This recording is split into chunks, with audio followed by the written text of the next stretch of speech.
Morning all, TGIF. It is Friday, September 24th, 7:30 a.m. We's a little early this morning. Once again, it is a beautiful day here in Houston. So I'm going to have the windows cracked a little bit. Apologies if you have some wind noise in the mic. Want to talk today about the scapegoat. Now, the scapegoat actually is a biblical term, and that is the first time it was actually used. Scapegoat was actually a part of the Jewish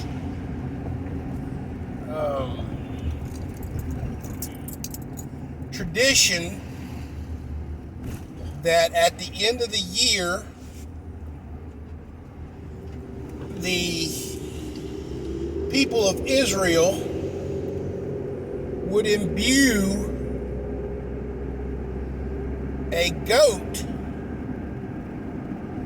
with all of the sins of the Jewish people, and then they would turn that goat loose out into the wilderness to be eaten by wolves and other predators of the time.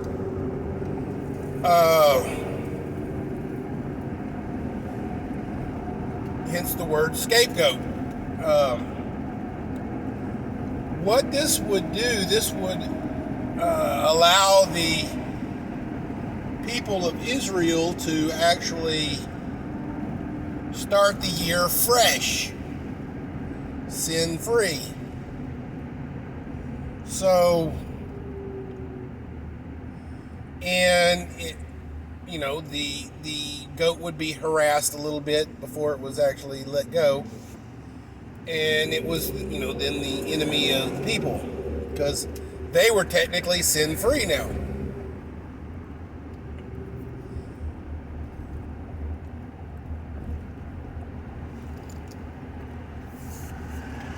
Now,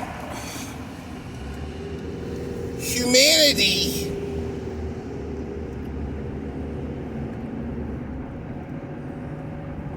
loves,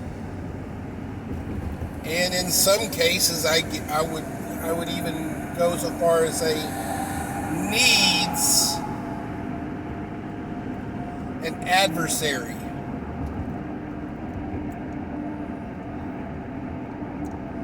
We as humans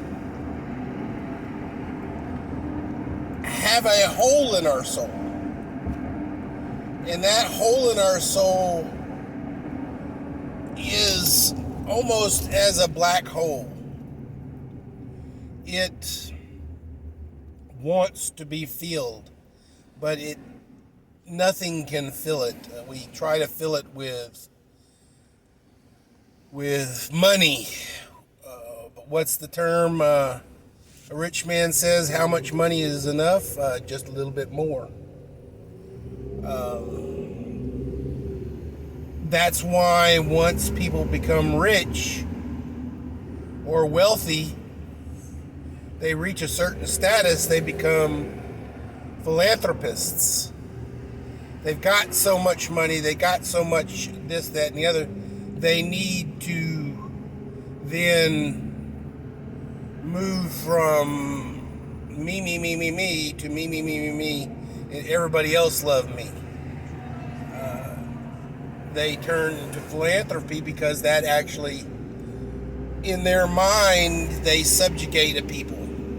They're helping the downtrodden. Makes them feel good about themselves.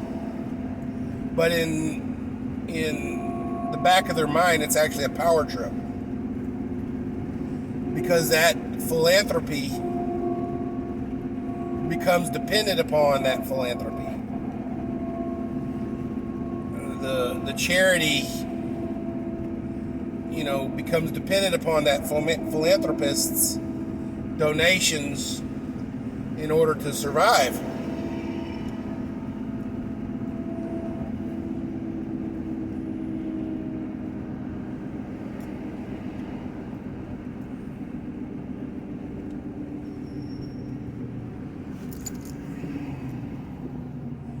In medieval times and in times of castles and knights and warriors and things like that, a lot of times, just to subjugate the people,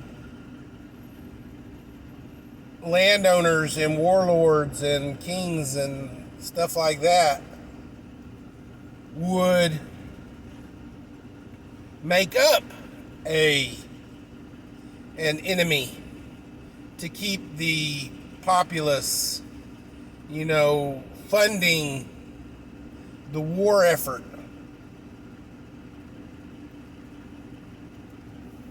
Paying their taxes and things like that, and building the keep.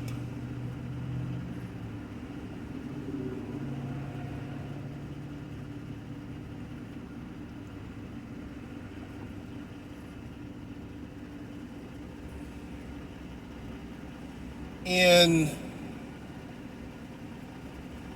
the Avengers movie, Loki made the bold statement that humans were born to be subjugated. They crave subjugation, a master, for lack of a better word, to be controlled.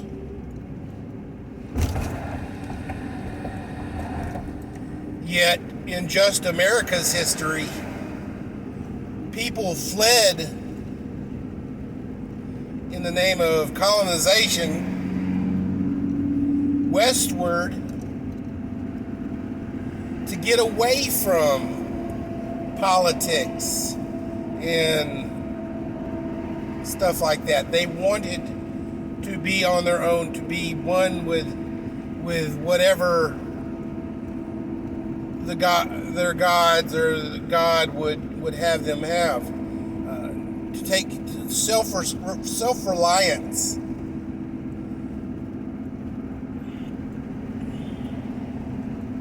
But even in self-reliance,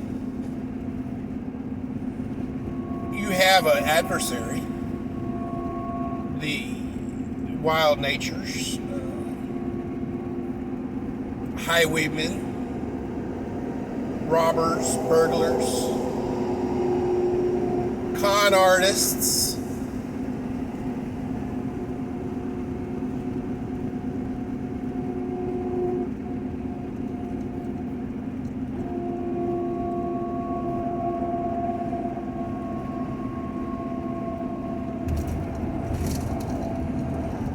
how many homesteads during the westward migration fell with no heir to that land, and were barely recorded. How many landowners during that time, basically in the middle of setting up their homestead and stuff like that, were attacked by whatever, and the whole family was wiped out? We may never know. But the scapegoat, guys,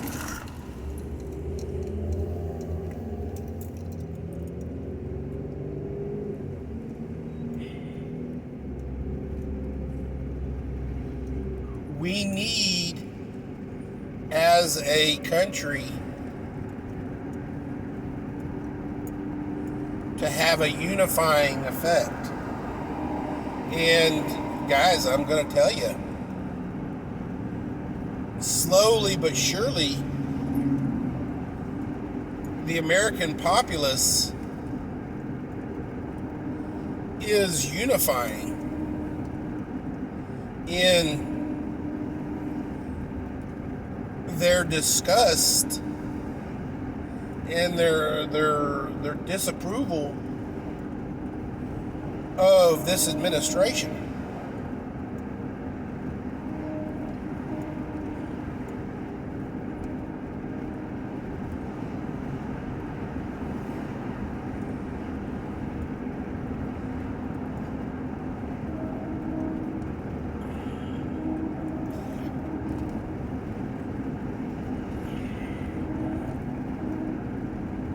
Guys,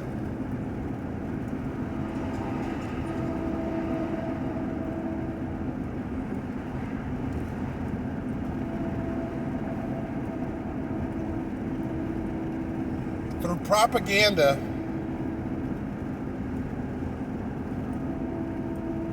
we as Americans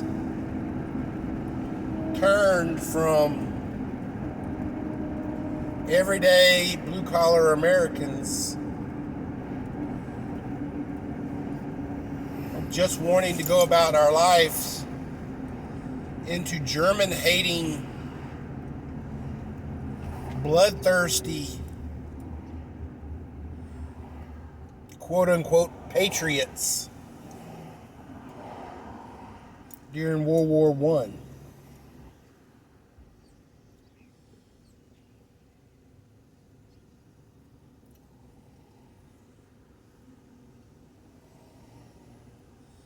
A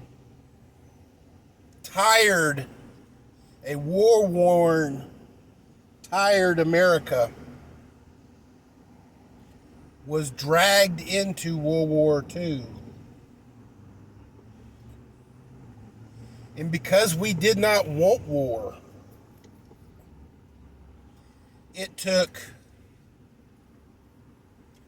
an act of violence on our own shores to drag us kicking and screaming into the war.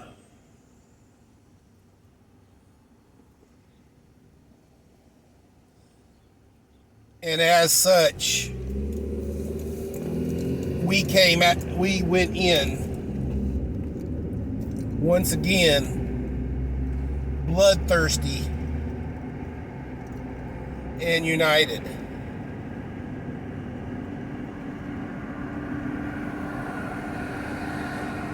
9/11, once again, from generational time, a America that really, had no qualms with the world,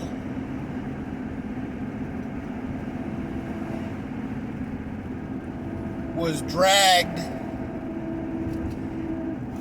into a 20-year war on terror.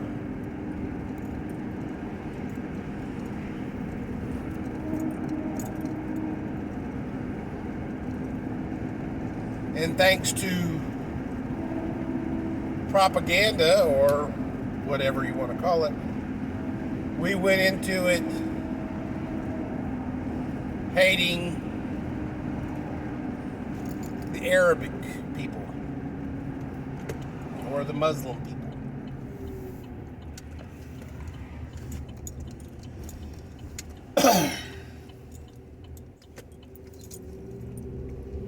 As a fourth-generation German, we came to America before World War II happened.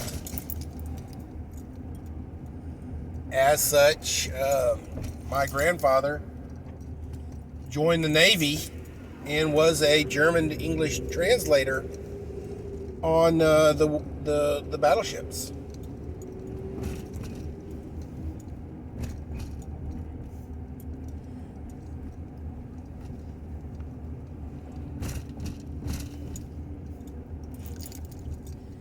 a lot of German migrants came here and changed the spelling of their last name to kind of Americanize it, so it was less German, for fear of reprisals against the Germans.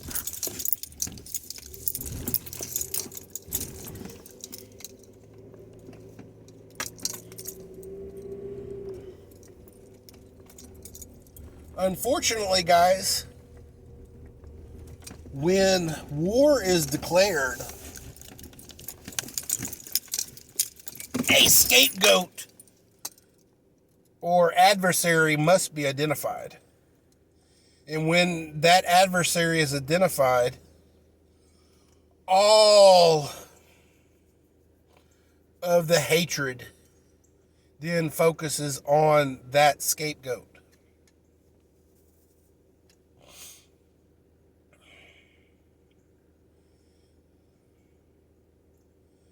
In some cases, atrocities are even overlooked in the name of that scapegoat.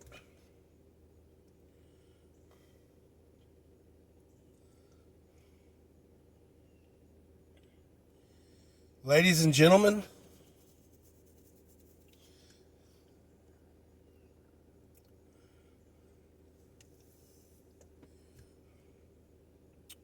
we are witnessing on a daily basis a Holocaust in America.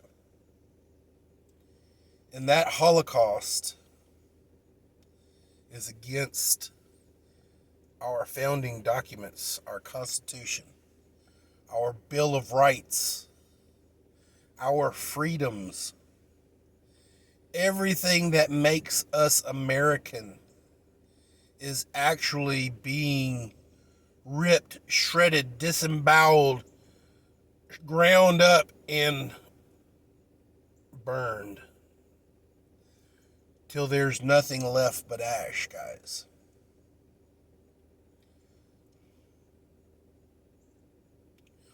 Number one, our freedom of speech is being taken from us. Number two, our freedom of religion. We had religious institutions being locked down. Our very freedom to move about the nation, or even move about our own city or town, is being taken from us. Our freedom to go and shop,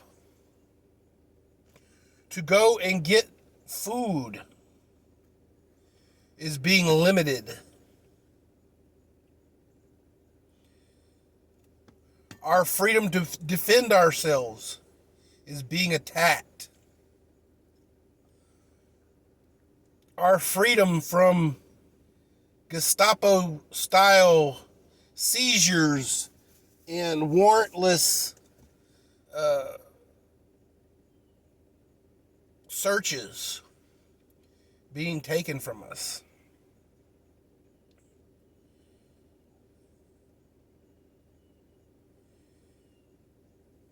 On down the line, guys, it is being systematically erased from history,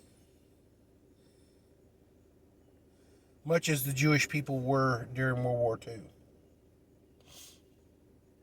There was a town in Germany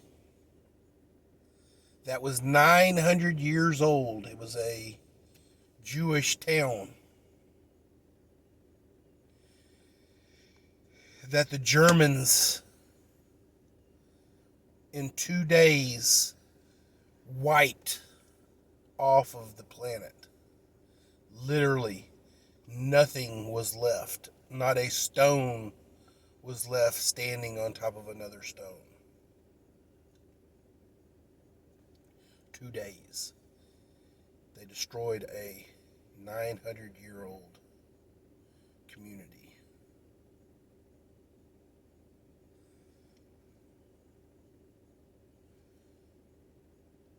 ladies and gentlemen of the jury,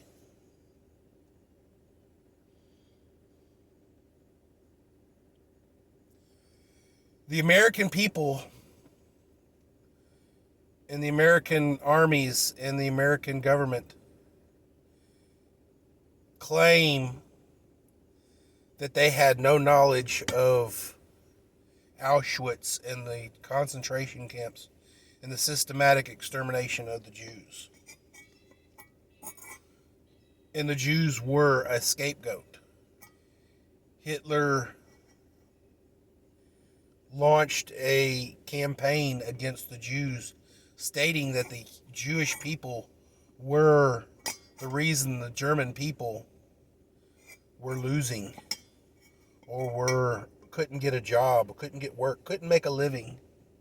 He affected the working class and gave them a reason why they had a failure.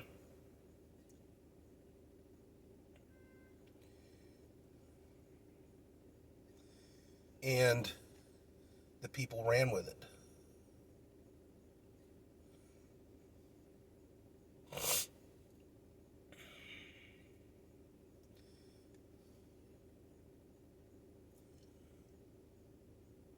Today, with information readily at our fingertips with a phone or a laptop or a PC, we cannot claim ignorance like we did in the past, guys.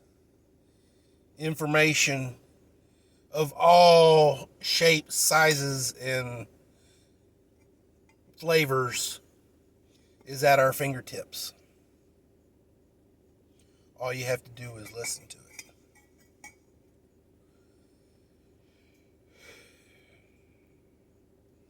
Ben Franklin says, those who give up liberties in the terms of safety deserve neither. Do we deserve our safety, guys? I deserve my safety. I'm not giving up my liberties for it. Keep your stick on the ice, guys.